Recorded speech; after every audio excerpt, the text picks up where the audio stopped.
నమస్తే. కిరణ్ టీవీ భక్తికి స్వాగతం. నేను మీ స్వప్న. ప్రస్తుతం మనతో పాటు ఉన్నారు ప్రముఖ ఆధ్యాత్మికవేత్త, జ్యోతిష, వాస్తు పండితులు, లలితా అమ్మవారి ఉపాసకులు బ్రహ్మశ్రీ నానాజీ పట్నాయక్ గారు. నమస్కారం గురుగారు. శ్రీమాత్రే నమః. ఎలా ఉన్నారు గురుగారు? అద్భుతంగా ఉన్నాను అమ్మవారి అనుగ్రహం వల్ల. మీ అందరూ కూడా అద్భుతంగా ఉండాలని కోరుకుంటున్నా.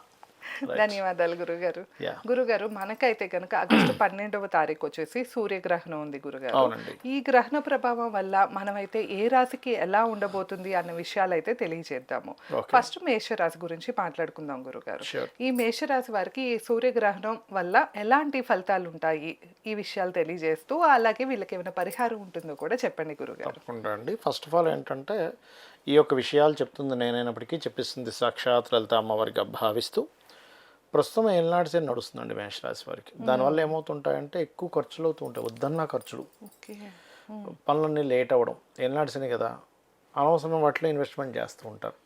ఇంకోటి ఏంటి, ఆలోచన ఒకటి, ఖర్చు ఒకటి అవుతూ ఉంటుంది. అంటే దీని గురించి ఖర్చు పెడదామని అనుకుంటారు, ఖర్చు ఏమి ఇంకో దానికి అవుతూ ఉంటుంది. పంచమకేతువు కదండి, పంచమకేతువు 12లో శని వల్ల ఇలా అవుతూ ఉంటుంది. అయితే ఇక్కడ ఇంకోటి ఏంటంటే వీళ్ళకి 4వ భావంలో గ్రహణం పడుతుంది వీరికి. ఓకే. 4లో గ్రహణం పట్టడం వల్ల ఏంటంటే వీళ్ళకి ఏదైనా ఒక ప్రాపర్టీ, ఎందుకంటే గ్రహణం రోజు నుంచి అంటే 12 అక్టోబర్ మనకి ఆగస్టు 12వ తేదీ వస్తుంది గ్రహణం. ఏ సమయంలో అంటే రాత్రి 11:15 నుంచి 4:25 మధ్యలో వస్తుంది, ఓకే. అర్ధరాత్రి సమయంలో. ఈ సూర్యగ్రహణం ఇలా ఉన్నప్పుడు ఇదేంటంటే పర్టికులర్గా ఈ 41 రోజుల పాటు ఏదైనా ప్రాపర్టీ తీసుకునే విషయాల్లో చాలా జాగ్రత్తగా ఉండాలి. ప్రాపర్టీ తీసుకుంటున్నారు లేదా తల్లిగారి ఆరోగ్య విషయంలోని, మరియు కొన్నిసార్లు చూడండి మనం చెయ్యని దానికి నింద అనుభవిస్తూ ఉంటాం. అవును. ఇటువంటి విషయాల్లోని, లేకపోతే ఏదైనా ఒక ఎస్టాబ్లిష్మెంట్ అంటే ఒక ఆఫీస్ పెడుతున్నారు, లేకపోతే ఏదైనా ఒక విదేశాలకు వెళ్ళి అక్కడ ఏదైనా విద్యా సంబంధించిన ఏదైనా ప్రారంభిద్దాం అనుకుంటున్నారు, అటువంటి వాటికి దాని ప్రభావం ఎక్కువగా ఉంటుంది. అంటే కొత్త పనులు ఏవైనా కూడా కొంచెం, ఎందుకంటే ఇక్కడ పర్టికులర్గా ఇన్వెస్ట్మెంట్స్ అంటే ఎలా ఉంటుందంటే మనం ఇంత సంపాదించింది రాంగ్ ఇన్వెస్ట్మెంట్ చేస్తే దోషం ఏర్పడుతూ ఉంటుంది. అదేవిధంగా అప్పు చేసి మరి ఇన్వెస్ట్మెంట్ చేసిన స్థితి వస్తుంది గ్రహణం వల్ల. అందుకని మేషం వారు అప్పులు చేసి ఇన్వెస్ట్మెంట్ చేయడము, ఎందులో ఇన్వెస్ట్మెంట్ చేస్తున్నాం అనే విషయాన్ని చాలా స్పష్టంగా కూలంకుషంగా చూసుకొని చేయాలి. అయితే ఇప్పుడు వీళ్ళకి సర్వసాధారణంగా చాలామందికి ఏమనిపిస్తుంది అంటే, ఏమిటిది నేను ఒకటి ఆలోచిస్తున్నాను, ఆలోచనలన్నీ రివర్స్ అయిపోతున్నాయి. ఎలా ఉంటుంది అంటారండి మేషం వారికి, ఇప్పుడు వీళ్ళు ఎవరికైనా ఏదైనా ఐడియా చెప్పారనుకోండి, వాళ్ళకి చక్కగా సక్సెస్ అవుతూ ఉంటుంది. వీళ్ళు చేద్దామని సరే సక్సెస్ రాదు. వీళ్ళు ఎవరికైనా ఈ ఇన్వెస్ట్మెంట్ చేయండి భలే ఉంటుంది అని వాళ్ళకి వస్తుంది, వీళ్ళు ఇన్వెస్ట్మెంట్ చేస్తే అయిపోతూ ఉంటుంది. పార్ట్నర్షిప్ గురుగారు, అప్పుడు పార్ట్నర్షిప్ అది వాళ్ళ పర్సనల్ చార్ట్లో పార్ట్నర్షిప్ యోగం ఉంటే పార్ట్నర్స్ ద్వారా డబ్బులు వస్తాయి. అయితే ఎప్పుడైనా సరే ఇప్పుడున్న కండిషన్లో పార్ట్నర్షిప్స్ పనికిరావు. అయితే చాలామంది నన్ను అడుగుతూ ఉన్నారు, ఏమండి మేషం వాళ్ళకి ఏలినాటి శని నడుస్తుంది కదా, పంచమంలో కేతు ఉన్నాడు కదా, ఏంటండి అంటే నేను ఒకటే చెప్తా, అయ్యా మీరు చండీ చేయించుకోండి మేషరాశి వారు. ఎందుకంటే పంచమంలో ఉండే శని కేతువు అండ్ వేయంలో ఉండే శని, అది ఇప్పుడు శని వక్రిస్తున్నాడు కూడా, వక్రించి రాహు వైపు వెళ్తున్నాడు కూడా. దీనివల్ల ఏంటంటే చండీ చేయించుకోగలిగితే వీళ్ళు ఇంట్లో కానీ, ఇప్పుడు విదేశాల్లో ఉంటారు కొంతమంది, విదేశాల్లో ఉండి ఏమైనా మేము చేయించుకోలేము అంటే ఆన్లైన్లో చేయిస్తాం.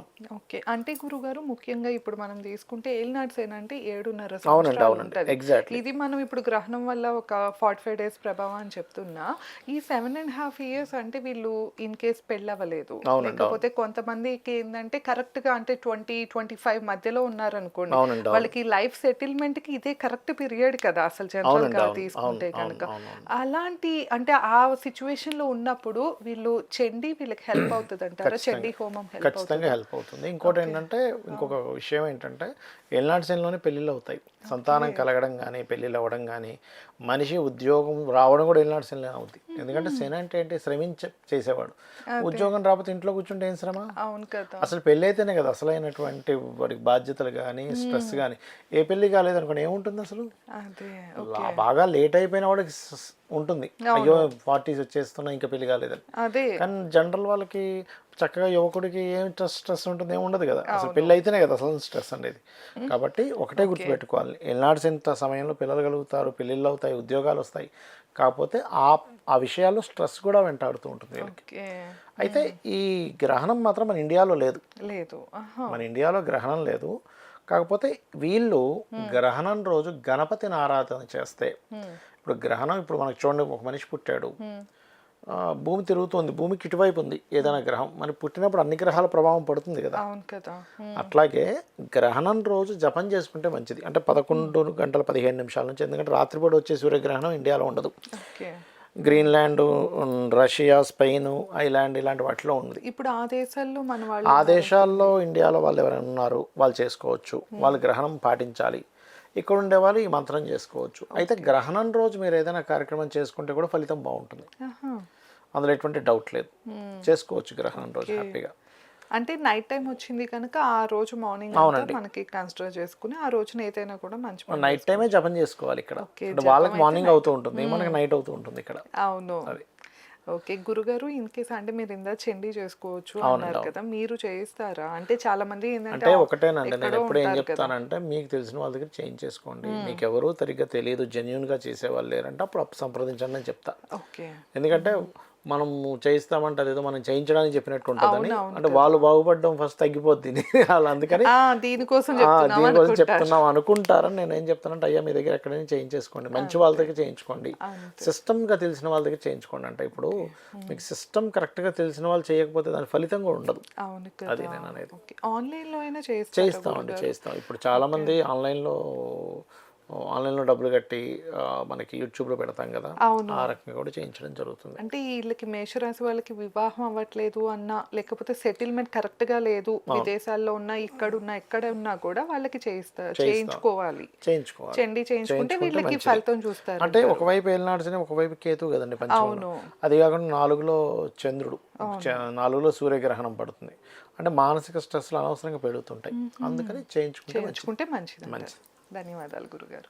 సో విన్నారు కదా, మేషరాశి వారి గురించి అయితే గురుగారు చాలా క్లియర్గా తెలియజేశారు. మీరు కనుక రియల్గా ఇలాంటి సమస్యతో ఇబ్బంది పడుతుంటే ఏమైనా గురువు గారికి ఒక్కసారి మీ పర్సనల్ చార్ట్ చూపించుకోవాలి అంటే స్క్రీన్ పైన స్క్రోల్ అయ్యే నెంబర్కి కాంటాక్ట్ అవ్వచ్చు. ధన్యవాదాలు. నమస్కారం. శ్రీమాత్రే నమః.